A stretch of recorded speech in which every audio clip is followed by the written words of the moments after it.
Hi, my name is Austin Atwell, and this is my presentation for HCA 220A on long-term care. So, what are the types of long-term care funding? Well, there's out-of-pocket. It's usually older adults who've saved to pay out-of-pocket for long-term care.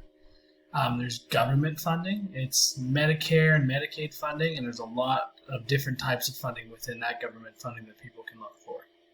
There's also private funding, which includes things like long-term care insurance and long-term life insurance policies. So, out-of-pocket. It's usually from patients' savings or other family members paying for the care. It can come as something that they use with insurance, but a lot of times out-of-pocket is 100% out-of-pocket. If you run out of money, you have pretty much no safety net to protect you. You're just kind of stuck there. You fall into the Medicaid and Medicare protections there, but they don't cover everything for you.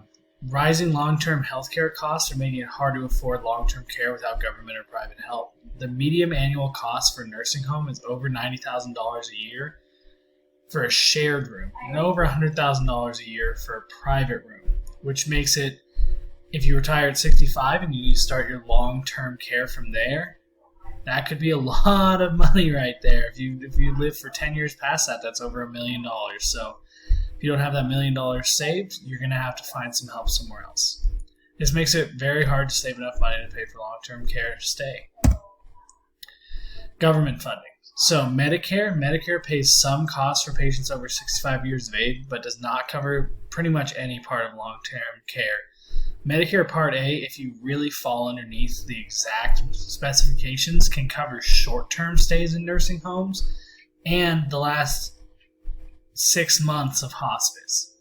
So that short-term stay, it's between 20 and 100 days usually. It's not a lot of time, and if at any point during that short-term stay you fall out of their specifications, you're out.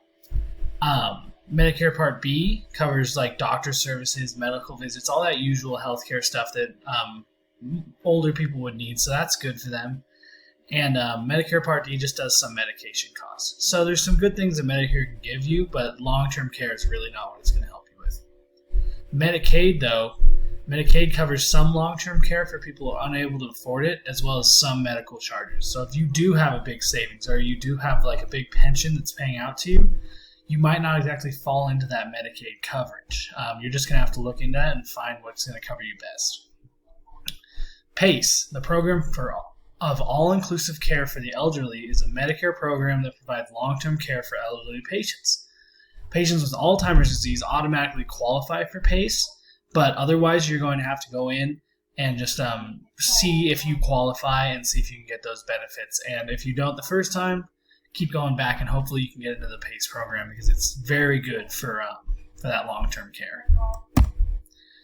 Private funding. So this is a lot of planning ahead usually. Long-term care insurance. Coverage depends on the policy you decide to purchase. Coverage can include in-home care, nursing home, hospice, and much more. Long-term life insurance policies allow the recipient to take out of their payout for long-term care payments.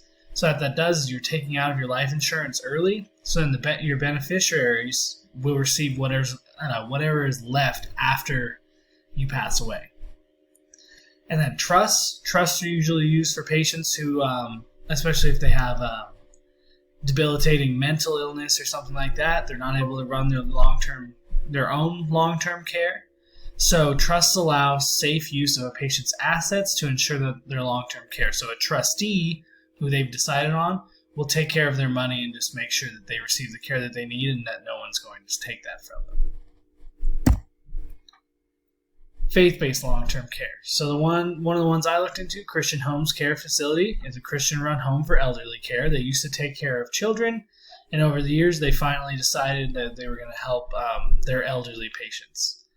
On their site, they give all the information to help patients receive care and not be financially crippled. They didn't give as much information that I just did, but they really gave a lot of good information on how to pay for your long-term care, especially if you're looking in advance. They also focus on resident rights and making sure that patients are fulfilled spiritually. So they want their residents to have all the rights that any other person would have while getting the best care as possible. They also make sure that you're fulfilled spiritually, which is part of your rights. But, if you want to go to church, they'll help you do that. Do not cast me off in the time of old age. Forsake me not when my strength is spent. Psalm 71:9. We should always take care of our elderly. And part of that is the financial burden that it can put upon elderly people who are just trying to live out the rest of their life comfortably. And we really need to help them do that. So thank you for your time. These are my resources, and I hope that everyone has a great night. Thank you. Bye.